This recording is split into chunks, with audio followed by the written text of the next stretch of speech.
Bengaluru bike taxi ಸೇವೆಗೆ break ಬೀಳುತ್ತಾ ಎಂಬ ಪ್ರಶ್ನೆ ಶುರುವಾಗಿದೆ.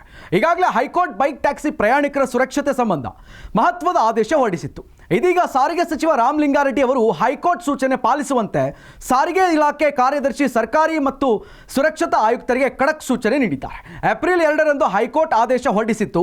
ಮೋಟಾರ್ ವಾಹನ ಕಾಯ್ದೆ 1988ರ ಅಡಿ ರಾಜ್ಯ ಸರ್ಕಾರ ಸೂಕ್ತ ಮಾರ್ಗದರ್ಶಿ ಸೂತ್ರಗಳನ್ನು ರೂಪಿಸುವ ತನಕ ಸಂಬಂಧಿಸಿದ ಸಂಸ್ಥೆಗಳಾದ ಓಲಾ, ಊಬರ್ ಮತ್ತು ರ್ಯಾಪಿಡೋಗಳು ತಮ್ಮ ಬೈಕ್ ಟ್ಯಾಕ್ಸಿ ಸೇವೆಯನ್ನು 6 ವಾರಗಳ ಒಳಗಾಗಿ ನಿರ್ಬಂಧಿಸಬೇಕೆಂಬ ಆದೇಶ ಹೊರಡಿಸಿತ್ತು.